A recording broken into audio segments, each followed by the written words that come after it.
পুঞ্চকে বলা হয় mini Kashmir. পুঞ্চকে mini Kashmir বলা হয় তার কারণ পুঞ্চের অসম্ভব সুন্দর সিনিক বিউটিকে তুলনা করা হয় কাশ্মীরের সাথে। পুঞ্চ আসলে অবস্থিত জম্মুতে। পুঞ্চ জম্মুর একটি জেলা। কিন্তু পুঞ্চ নিয়ে আমরা কথা বলছি না কেন? পুঞ্চ নিয়ে বা কথা বলবো কেন? পেহেলগাঁওতে সন্ত্রাসবাদী হামলা হয়েছে 22 এপ্রিল। তারপরে হয়েছে অপারেশন সিন্দুর। তারপরে যারা এখনো সাফার করছে তারা হচ্ছে পুঞ্চ। যে পুঞ্চের ঘটনা ঘটেছে 7ই মে। 22 এপ্রিল থেকে 7ই মে, মাত্র 15 দিনের একটা ডিস্টেন্স। কিন্তু আমরা কেউ পুঞ্চ নিয়ে কথা বলছি না, আমরা কেউ, মানে মেইন স্ট্রিম মিডিয়া বা সরকার। নমস্কার, আমার নাম নবনীতা ভট্টাচার্য আর আপনারা দেখছেন আমার চ্যানেল বক্রমবাজ। প্রতিবারের মতন আমি আবারও চলে এসেছি নির্দিষ্ট একটি স্টোরি নিয়ে আপনাদের সাথে কথা বলতে। 7ই মে পুঞ্চ সব থেকে বেশি ক্ষতিগ্রস্ত হয়েছে সেলিং এ। পাকিস্তানের বম্বিং এ সব থেকে বেশি আক্রান্ত হয়েছে পুঞ্চ। প্রায় বলছে যে 16 জন মানুষ মারা গিয়েছে। 16 জন মানুষ মারা গিয়েছে। এই যে অপারেশন সিন্দুর হয়েছে, তারপরে মানে অপারেশন সিন্দুরের সাথে যেটা হয়েছে সেটা হচ্ছে পাকিস্তানের আক্রমণে পুঞ্চ এর মানুষ সব থেকে বেশি ক্ষতিগ্রস্ত হয়েছে। নয় তাদের প্রাণহানি হয়েছে, নয় তাদের সম্পত্তি নষ্ট হয়েছে, যেমন ঘর বাড়ি এগুলি নষ্ট হয়েছে। এবার আমি একটা ইন্টারভিউ দেখছিলাম, তার আগে বলি মেইন স্ট্রিম মিডিয়াতে এগুলো সেরকম ভাবে কিছুই দেখা যাচ্ছে না। আপনারা যদি মেইন স্ট্রিম মিডিয়া থেকে চোখ ঘুরিয়ে একটু এই ধরনের খবরের দিকে দেখেন, যারা স্বাধীন নিরপেক্ষভাবে খবরগুলি তুলে আনার চেষ্টা করছে, বা ইউটিউব চ্যানেলকে হাতিয়ার করে যারা সাংবাদিকতার কাজটা করে যাচ্ছে এবং সাংবাদিকতাকে হাতিয়ার করে সেই সমস্ত মানে মানুষের কথা তুলে ধরছে, যাদের কথা এই মুহূর্তে কেউ বলছেও না, কেউ শুনছেও না। যদি আপনি পেহেলগাঁওয়ে সন্ত্রাসবাদী আক্রমণ নিয়ে বিচলিত হন, ক্ষুব্ধ হন, রেগে যান এবং রিটালিয়েট করার চেষ্টা করেন, চান যে দেশ রিটালিয়েট করুক, তাহলে আপনাদের পুঞ্চ নিয়েও এই রাগ, দুঃখ এবং কষ্ট হওয়ার আছে। কিন্তু আপনাদের কাছে বোধহয় সেই তথ্য পৌঁছচ্ছে না যে এই মুহূর্তে বর্ডারে, সীমান্তে পুঞ্চের মানুষ সব থেকে বেশি ক্ষতিগ্রস্ত হয়ে পড়ে আছে। এবার আমি কতগুলি যে তথ্য, সেই তথ্য আপনাদের সামনে তুলে ধরার চেষ্টা করবো, যেগুলো ভীষণ বোরিং হয়। কিন্তু আমাদের যে বর্ডার আমরা শেয়ার করি পাকিস্তানের সাথে, তার মধ্যে কারা কারা পড়ে? তার মধ্যে পড়ে জম্মু এন্ড কাশ্মীর, তার মধ্যে পড়ে রাজস্থান, পাঞ্জাব আর গুজরাট। সব থেকে বেশি যারা পড়ে তারা হচ্ছে JNK আর পাঞ্জাব। আর তার মধ্যে হচ্ছে যারা এই মুহূর্তে এই যে আমাদের রিটালিয়েট করা এবং তার ফলে পাকিস্তানও যে পাল্টা যে আক্রমণে যারা সব থেকে বেশি ক্ষতিগ্রস্ত, তারা হচ্ছে পুঞ্চ, নাওসেরা আর রাজৌরি। আপনারা যদি মেইন স্ট্রিম মিডিয়া থেকে চোখ ঘুরিয়ে একটু এই ধরনের স্বাধীন সাংবাদিকতা করছে যারা, সেই সমস্ত চ্যানেলগুলির দিকে একটু চোখ দেন, দেখবেন তাদের মানে পুরুষ মহিলা সমস্ত সাংবাদিকরা পুঞ্চ, রাজৌরি বা পাঞ্জাবের বিভিন্ন জায়গা বা নাওসেরা এই সমস্ত জায়গা থেকে খবরগুলো তুলে নিয়ে আসছে যে সেখানকার মানুষ বিপন্ন। এই যে আমাদের 4 দিনের যুদ্ধে সেখানকার মানুষ বিপন্ন, সব থেকে বিপন্ন হচ্ছে পুঞ্চের মানুষ হয়েছে। আমি একটা ইন্টারভিউ দেখছিলাম, সেই ইন্টারভিউতে অমরিক সিং, যিনি মারা গিয়েছেন এই বম্বিং এ, মারা গিয়েছেন এই পাকিস্তানের যে শেলিং এ যারা মারা গিয়েছে, তাদের মধ্যে অমরিক সিং, তার মেয়ে একটি প্রশ্ন তুলছে যে যদি পেহেলগাঁওয়ের জন্য অপারেশন সিঁদুর হয় তাহলে আমাদের জন্য কি? তার বাবা মারা গিয়েছেন, খুন হয়েছেন বা বলা চলে শহীদ হয়েছে পাকিস্তানের সেলিং এ। দেখুন, আমি ওখানে যাইনি, কিন্তু যদি পেহেলগাঁওয়ের ঘটনায় আপনি ক্ষুব্ধ হন, রেগে যান এবং আপনার মনে হয় রিটালিয়েট করা উচিত, তাহলে আপনি পুঞ্চের ঘটনা তো একই রিয়াকশন দেবেন। আর যদি এরকম হয় যে মেইন স্ট্রিম মিডিয়া আপনাকে উত্তেজিত করে দিয়েছিল বলে আপনি উত্তেজিত হয়ে পড়েছেন, আসলে আপনার কোনো দায়ই নেই। আপনার দেশের মানুষ, বিশেষ করে কাশ্মীর, যে কাশ্মীরের 370 উঠে যাওয়ার পরে আমরা জমি কেনার কথা ভেবেছি, জমি কিনেছেও অনেকে, বা পাকিস্তানি মেয়েও, কাশ্মীরি মেয়েও বিয়ে করার কথা ভেবেছি, তারা যদি আজকে পুঞ্চ, কারণ পুঞ্চ আমাদের, আমরা যদি আমাদের বলে দাবি করে থাকি, তাহলে পুঞ্চের মানুষ তারা যখন আজকে বিপদে পড়ে আছে, বা আমরা এই প্রশ্নও তুলতে পারি যে পুঞ্চের মানুষ সেখান থেকে চলে গেল না কেন? যখন যুদ্ধ লাগছে জানছে বা এরকম একটা রিটালিয়েট করার জায়গায় আছে, তখন চলে গেল না কেন? সত্যি কেন চলে গেল না? কেন পুঞ্চের মানুষ বা সীমান্তবর্তী এলাকায় যারা ছিল তারা কেন চলে গেল না? কেন চলে গেল না প্রশ্নের উত্তর আমার কাছে নেই। আমরা যারা সেই সমস্ত জায়গা থেকে অনেকটা দূরে শান্তিতে বসে টিভিতে যুদ্ধ দেখছি এবং মনে করছি মারুক, বা আমরা যারা মনে করছি যে এটাই উচিত, যুদ্ধ দরকার, তাদেরকে জানতে হবে যে বর্ডার যেমন আমাদের সিকিউর করে আমাদের সিকিউরিটি পার্সনেলরা, মানে যারা জওয়ান থাকে, যারা বর্ডার সিকিউরিটি ফোর্স বা ন্যাশনাল সিকিউরিটি ফোর্স, ঠিক তারপরেই যারা থাকে বা তাদের সঙ্গেই যারা থাকে বর্ডারে, সেই বর্ডারের সব মানুষগুলি কিন্তু তারা থাকে প্রাথমিকভাবে। বর্ডার সিকিউরিটি ফোর্স, তারপরে থাকে হচ্ছে সেই বর্ডারের মানুষ যারা সীমান্তে বসবাস করে, তারা অত্যন্ত সাহসের সঙ্গে থাকে। এবার তারা কেন গেল না?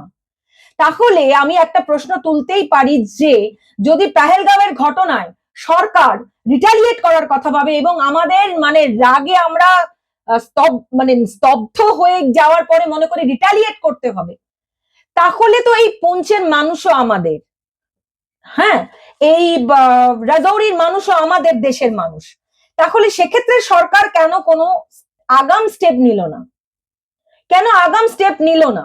আমি দেখছিলাম যে পুঞ্চে সব থেকে বেশি যে সম্প্রদায়ের মানুষ থাকে সেই সম্প্রদায়ের মানুষ হচ্ছে মুসলিম, এবং তারপরে সবচেয়ে বেশি, এটা কিন্তু সেই 2011 জনগণনার কথা আমি বলছি, এবং তারপরে সব থেকে যে ধর্মপ্রাণ মানুষেরা থাকে তারা কিন্তু হিন্দু, এবং তারপরে হচ্ছে শিখিজম, এবং তারপরে হচ্ছে খ্রিস্টানিজম এর মানুষ থাকে। এবং এই যে এবং এরা কিছু জানতেই পারলো না, এরা কিছু বুঝতেই পারলো না, এবং বলছে যে পুঞ্চ অবস্থিত হচ্ছে একদম পাদদেশ, এই পাদদেশটা হচ্ছে পীর পাঞ্জাল রেঞ্জের যে ফুট হিলস, এবং ওপর থেকে ওই দূর থেকে যে সীমানা, সেখানে ওইখান থেকে দূর থেকে মানে পাহাড়ের ওপর থেকে সেখানে আক্রমণ করেছে পাকিস্তানিরা, পাকিস্তানের সেলিং হয়েছে পুঞ্চের ওপরে।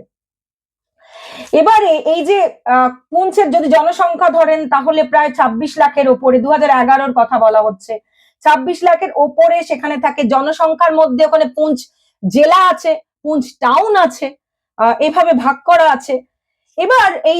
এবার ওখানকার মানুষ বাড়ি ঘর ভেঙে গেছে, মানুষ মারা গিয়েছে, খুন হয়েছে, শহীদ হয়েছে, মানে এই দায়টা কার? মানে যদি পেহেলগাঁওয়ের দায় হয় সরকারের, তাহলে পুঞ্চেরও দায় হচ্ছে সরকারের। এবার আমি আমার 125 জন সাবস্ক্রাইবার, 185 জন সাবস্ক্রাইবার, 184 জন সাবস্ক্রাইবার নিয়ে এবং গুটি কয়েক ভিউজ নিয়ে আমি আমার চ্যানেলের মাধ্যমে পুঞ্চের মানুষের কথা, পুঞ্চের মানুষের দুঃখ কষ্ট এবং প্রিয়জন হারানোর যে ব্যথার কথা আপনাদের সামনে তুলে ধরছি। আমি সেখানে পৌঁছতে পারছি না কারণ আমার আর্থিক সম্বল নেই, তাই নালে আমি হয়তো সেখানে যেতাম, সেখানে গিয়ে সেখানকার মানুষের যে কথা, নালে দেখুন এটা ঘটনা যে সাংবাদিকদের কাজ হচ্ছে সরকারকে জানানো, সাংবাদিকদের কাজ হচ্ছে সাধারণ মানুষকেও ইনফর্ম করা, এটা সাংবাদিকদের কাজ, সংবাদ মাধ্যমের কাজ, যে ভাই ওখানকার মানুষেরা সাফার করছে। এবার সবার সেই সামর্থ্য হয় না যে তারা অন্য কোথাও চলে যাবে। পুঞ্চের মানুষ, এইটা বলার জন্য আমি এটা এই আজকের স্টোরিটা করছি যে পুঞ্চের মানুষ এই যে অপারেশন সিন্দুর, এই আমাদের দেশ রিটালিয়েট করার ফলে যেটা হয়েছে, আমাদের আবার দেশের মানুষ সাফার করছে, পুঞ্চের মানুষ সাফার করেছে, 16 জন মানুষ সেখানেই মারা গিয়েছে, আরো অনেক আহত হয়েছে। এটা কেন হবে? মানে আপনার যখন কোনো রকম সমস্যা হবে, আমাদের বাড়িতেও যখন কোনো সমস্যা হয়, বাড়ির ছোট জনেদের বা বাড়ির বৃদ্ধদের আমরা অন্যত্র সরিয়ে নিই, তাহলে সেই ইনফরমেশন কি পুঞ্চের মানুষের কাছে ছিল না?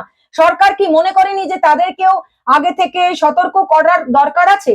নাকি সরকার ভেবেছে সতর্ক করতে গেলে মানে সীমান্তবর্তী এলাকা সতর্ক করতে গেলে অন্য জায়গাটাও সতর্ক হয়ে যাবে, পাকিস্তান সতর্ক হয়ে যাবে, সেই কারণে কি সতর্ক করেনি? কিন্তু এতগুলি মানুষের যে প্রাণ চলে গেল, মানে পেহেলগাঁওয়ে 26-এর যদি দায় সরকার নেয়, তাহলে পুঞ্চে যে মানুষ বা সীমান্তবর্তী এলাকায় যে মানুষ অপারেশন সিন্দুর রিটালিয়েট করার ফলে পাকিস্তানের সেলিং এ যারা মারা গিয়েছে তাদের দায়ও তো সরকারের, কারণ তারাও তো ভারতবর্ষের মানুষ। আমি যদি কাশ্মীরকে আমার মনে করি, 370 উঠে যাওয়ার পরে যদি আমি মনে করি কাশ্মীর আমার, আমি সেখানে গিয়ে থাকবো, আমি সেখানকার সুন্দরী মেয়ে বিয়ে করব, সরি, এরকম কথা হয়েছিল বলে আমি কোড আনকোডটা বলা ভুলে গেলাম। তাহলে আজকে এই সীমান্তবর্তী এলাকায় যে মানুষগুলি সাফার করলো তার দায় কারা নেবে? তার দায়ও তো সরকারের যে কেন এতগুলি মানুষ মারা গেল, তাদের সম্পত্তি ক্ষয় হলো। একটা বাড়ি বানানো কি অত সহজ? একজন বাবা তার সন্তানকে হারালো, একটা পরিবার, একটা মেয়ে, একটা ছেলে, একটা স্ত্রী তার স্বামীকে হারালো, একটা মেয়ে একটা ছেলে তার বাবাকে হারালো। মানে আমি এই কথাটা বলতে চাইছি, পেহেলগাঁও হলো, 26 জন খুন হলো, 26 জনকে খুন করলো সন্ত্রাসবাদীরা, তারপরে অপারেশন সিন্দুর হলো। তাহলে তারপরে আবার কেন ভারতবাসী সাফার করবে? সেটা পুঞ্চ হোক, সেটা যে কোনো জায়গা হোক, কেন পাল্টা আক্রমণ আমাদের কাছে ফের আসবে? তাহলে তারও তো রিটালিয়েট করা উচিত। অমৃত সিং মেয়ের কোড আনকোড যে কথা, যে যদি পেহেলগাঁও হওয়ার পরে যদি অপারেশন সিন্দুর হয়, তাহলে আমাদের উপর যখন এই আক্রমণ হলো পুঞ্চ, তাহলে পুঞ্চের পরে কি হবে? পুঞ্চের পরে কি আমাদের জন্য কিছু হবে না? দেখুন, আপনাদের এই কথা বলছি, আর একটা জিনিস মাথায় রাখবেন যে মেন স্ট্রিম মিডিয়া হচ্ছে মশলাদার খাবার। ও খেলে সব সময় খান, কিন্তু সব সময় খাবেন না। এমন কিছু খাবার খান যাতে আপনার শরীর ঠিক থাকে। সেটা অবশ্যই ইন্ডিভিজুয়াল মিডিয়া, ফ্রিল্যান্সার বা যারা স্বাধীনভাবে কাজ করার জন্য নিজেদের প্রাণ সংশয় করে সেই সমস্ত জায়গা থেকে আপনাদের জন্য খবর তুলে নিয়ে আসছে, সাংবাদিকতার স্বার্থে, সাংবাদিক সত্তার স্বার্থে, জার্নালিজম, মাস কমিউনিকেশনের স্বার্থে। আমার মনে হয় সেইগুলোও দেখুন। মানে জিভে স্বাদে ভালো লাগে মশলাদার খাবার বলে আমরা প্রতিদিন মশলাদার খাবার খেতে পারি না। সেটা মাঝে মাঝে খেতে ভালো লাগে, মাঝে মাঝে খান, কিন্তু সেই সমস্ত সংবাদের দিকে চোখ দিন যেখানে আপনার ভালো লাগা ছাড়াও ঠিক খবরটা ঠিকভাবে প্রস্তুত করছে জনগণের স্বার্থে, গণতন্ত্রের স্বার্থে, সাংবাদিকতার স্বার্থে, সাংবাদিক সত্তার স্বার্থে। আমি পুঞ্চটাকে কিছুতেই মাথা থেকে বার করতে পারছি না, তা যেমন বার করতে পারছি না পেহেলগাঁও, যেমন বার করতে পারছি না অপারেশন সিন্দুর। ঠিক সেই জায়গা থেকে আমি পুঞ্চ থেকে যেটুকু তথ্য পেলাম সেটুকু আপনাদের সামনে তুলে ধরলাম। এই অপারেশন সিন্দুরের পরে পাকিস্তান সেলিং এ সবচেয়ে বেশি ক্ষতিগ্রস্ত হচ্ছে পাকিস্তানের সঙ্গে বর্ডার শেয়ার করে সেই সব অঞ্চলগুলো, যার মধ্যে সবচেয়ে বেশি হচ্ছে পুঞ্চ, রাজৌরি, নওশেরা। আর পাকিস্তানের সঙ্গে, মাথায় রাখবেন, পাকিস্তানের সঙ্গে আমরা যে বর্ডার শেয়ার করি তার যে ল্যান্ড পরিমাণ হচ্ছে 3323, এবং সব থেকে বেশি আমরা শেয়ার মানে গুজরাট টু জম্মু কাশ্মীর, এটা জম্মু কাশ্মীর, রাজস্থান, পাঞ্জাব, গুজরাট। সুতরাং আমার মনে হলো পুঞ্চ নিয়ে আমার ছোট্ট সাবস্ক্রাইবারদের জন্য আমি পুঞ্চটাকে রাখি। আপনারা যান বিভিন্ন চ্যানেলে দেখুন, ইউটিউবে যান, বিভিন্ন ইউটিউব চ্যানেল যারা নিরপেক্ষভাবে কাজ করছে তাদের চ্যানেলগুলি দেখুন। আপনারা দেখলে বুঝতে পারবেন যে কি অসম্ভব ভাবে সাংবাদিকরা সেই সমস্ত জায়গায় গিয়ে সেই সেলিং এর সময় সেই সমস্ত জায়গা থেকে খবর তুলে নিয়ে আসছে। আমি সেখান থেকে এই খবর আপনাদের সামনে তুলে ধরলাম। পুঞ্চের মানুষ ভালো নেই, পুঞ্চ একটা বিশাল ক্রাইসিসের মধ্যে দিয়ে যাচ্ছে। পেহেলগাঁও, অপারেশন সিন্দুর, পুঞ্চ। আপনারা যদি পেহেলগাঁও নিয়ে আওয়াজ তুলে থাকেন তাহলে প্রত্যেকে পুঞ্চ নিয়ে আওয়াজ তুলুন। ভালো থাকবেন, নতুন কোনো স্টোরি নিয়ে আবার আপনাদের সঙ্গে দেখা হবে। নমস্কার।